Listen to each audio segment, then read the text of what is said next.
Je respire Franqueur. Je m'endors Franqueur, je pense Franqueur. Lui c'est César Casalonga. C'est le meilleur apparatchik que je connaisse. Elle c'est Marilyn, la meilleure communicante de la place de Paris. César, toi et moi, ça fait combien d'années qu'on travaille ensemble? 17 ans.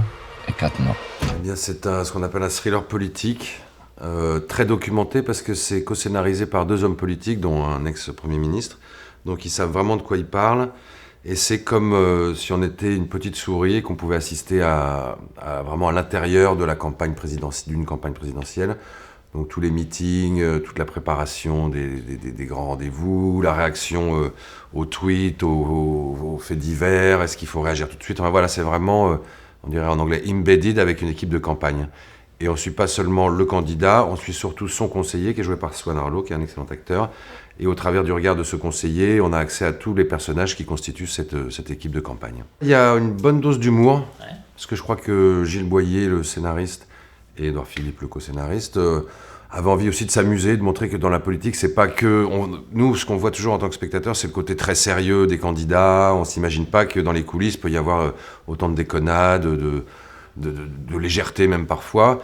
Et donc je pense qu'ils avaient envie de ce ton un peu sarcastique qui vient beaucoup de la part du personnage de Swan Arlo, donc il y a un regard un petit peu décalé et qui n'est pas dupe. Il n'y a pas de cynisme, mais c'est des gens qui sont quand même pas dupes de leur pouvoir et de leur faculté de changer les choses. Donc c'est pas une série sur les idées, c'est plus une série sur vraiment les calculs, la tactique. C'est un truc, et je pense que c'est pour ça que même si ça a été placé dans un parti de droite, je pense que n'importe qui s'intéresse à la politique peut se reconnaître et peut être intéressé par le truc, parce que c'est vraiment sur le côté technicien de ces gens-là. En lice, 2 candidats au style que tout oppose. Marie-France Trémaud, Paul Franqueur. Désolé. Félicitations, Paul. Je vais te proclamer vainqueur dans 5 minutes. Le suspense vient de savoir si cet homme-là est vraiment l'homme qui prétend être. Donc moi j'ai bien aimé aussi rajouter un petit peu d'ambiguïté dans le personnage de Franqueur qui est pas juste le super-héros qui va sauver la France, mais qui est aussi un type plus trouble. Par certains regards, certaines petites allusions, on s'imagine que finalement le type est pas si probe. Et ensuite, le suspense vient de est-ce qu'on est capable aujourd'hui d'être élu en étant quelqu'un de responsable et de droit et de pas pourri, quoi. Un des enjeux pour le personnage, dès qu'on en a parlé avec Pierre Scheller, le réalisateur, il voulait que j'ai une vraie autorité, une espèce de force naturelle, ce qui n'est pas forcément dans ma personnalité, mais qu'on a beaucoup travaillé ensemble. Et j'ai senti que l'autorité, c'est pas quelque chose qu'il fallait surjouer et qu'il fallait... qui était quelque chose de la pose, du gesticulement, mais qui était plutôt quelque chose qui venait de l'intérieur et qui tout à coup tombe sur vous. Donc j'ai compris qu'au bout d'un moment, le personnage de Franqueur, et moi l'incarnant, j'avais acquis une forme de stature, de charisme qui m'est venu en travaillant le rôle, mais qui doit normalement venir naturellement aux hommes politiques qui croient qu'ils sont capables d'être élus. Donc c'était ça un peu ce que j'ai appris, c'est que il y a du bon dans l'autorité parfois, et qu'un homme politique se doit aussi d'incarner cette autorité-là. Ma victoire à la primaire pourrait être remise en question. J'en reviens sans cesse à la même question, à qui profite le crime? Et tu obtiens toujours la même réponse, à moi. Au début, j'ai demandé à Pierre Scheller pourquoi est-ce qu'il avait choisi, parce que dans le livre, il n'est pas handicapé, mais Pierre m'a dit que justement, il s'était inspiré d'un ministre allemand qui était en chaise roulante, Chamblot, et il avait envie que ce soit un personnage de fiction inédit, et qu'on se dise, tiens, pourquoi pas qu'il y ait un handicapé. En l'occurrence, il n'est pas vraiment handicapé, il a eu un accident de voiture, mais il est un peu en rémission. Mais enfin, ce genre de personnage qu'on n'a pas l'habitude de voir en politique, tente sa chance et arrive à incarner le pouvoir et la force. Et c'est ce qui a été beau aussi dans ce rôle, c'est que malgré le fait que je sois empêché par ce handicap, j'ai senti qu'il y avait une forme de charisme et de respect qui venait naturellement. Et j'avais peur d'être plus bas que les autres, et dans les meetings, qu'il y ait tout le monde qui chante la Marseillaise là, et puis moi je sois à ce niveau-là.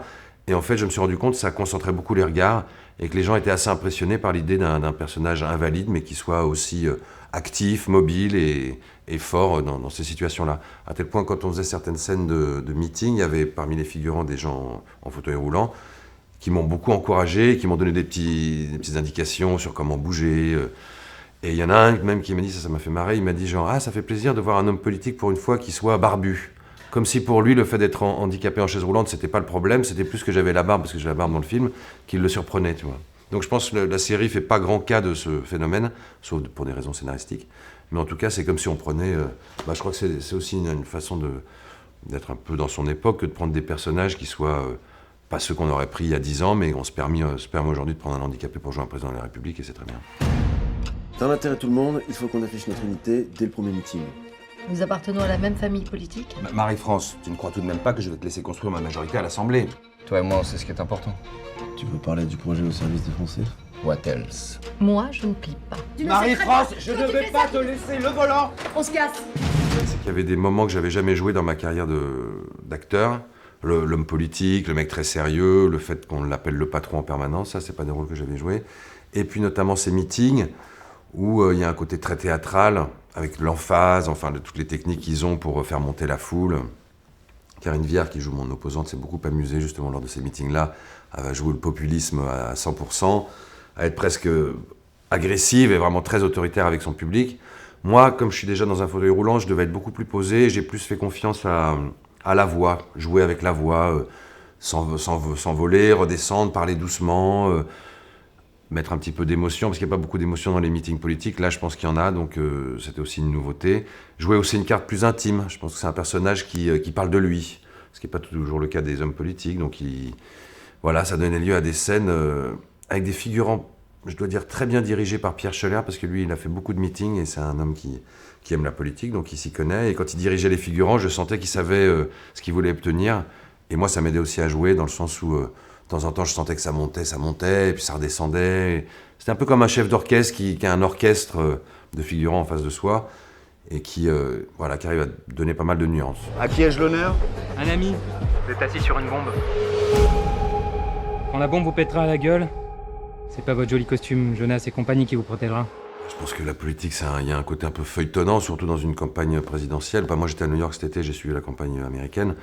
Et c'est vrai que tous les jours, en allumant la télé, on se demandait quel est le nouvel épisode, quoi. Qu'est-ce qu'ils ont inventé comme nouveau personnage, un attentat, le président qui devient malade. Et ce qui est drôle, c'est que dans la série Dans l'ombre, il y a aussi des choses qui ont été prévues, en tout cas anticipées par les auteurs et qui se retrouvent dans la campagne américaine. Quelques petites, je peux pas en parler trop, mais il y a quand même des résonances. Il fallait pas que ce soit trop collé à l'actualité, donc c'est vraiment pas le jeu de cette ressemblance, dans le sens où je joue pas du tout Édouard Philippe et Swan ne joue pas du tout Gilles Boyer. C'est plutôt des archétypes.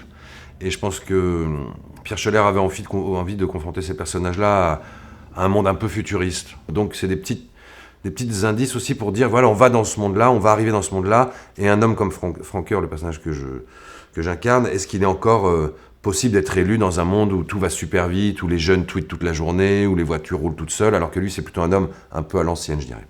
Plus calme, plus posé, plus réfléchi, qui a besoin un peu de temps long pour pas... juste pour être honnête et réfléchir à ce qu'il doit dire et quel positionnement avoir. Tu sais ce que les gens disent sur les marchés? Qui soutiennent un tricheur, qui sont des pourris. Quand il y a des problèmes, c'est au candidat de trouver des solutions. De faire bouger les lignes, de faire diversion. On m'a proposé un ticket à Marie-France. Contrat de gouvernement à l'américaine. J'en pense que vous prenez un risque colossal. Comme je disais tout à l'heure, la campagne américaine a fait tellement de rebondissements qui se retrouvent même dans la série alors qu'on l'a tournée bien avant, que je pense qu'en fait on peut s'identifier au personnage et puis s'intéresser. Là, comme c'est une galerie, c'est presque un film choral. On suit la conseillère en communication qui a une histoire d'amour avec la journaliste, Swan Arlo qui lui a sa vie de solitaire mais qui est un peu le leader dans tout ce qui est intrigue et suspense. Moi, ma fille, mon histoire passée. Oui, je pense que en tout cas, j'espère qu'il y a un côté plus universel que juste daté campagne présidentielle française de 2025 avec Édouard Philippe en grand Manitou. Donc je pense que ça... Parce que sinon, ça voudrait dire qu'on peut regarder même une série qu'une fois, et puis qu'une fois que c'est diffusé, elle a plus de valeur. Non, je pense que c'est quelque chose qui peut rester et parler à d'autres gens, oui, j'espère. Le vote a été manipulé.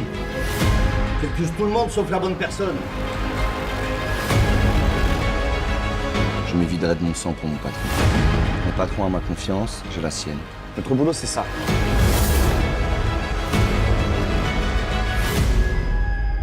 La politique, c'est comme l'amour. Vous gagnez, vous vous laissez le bout de chemise.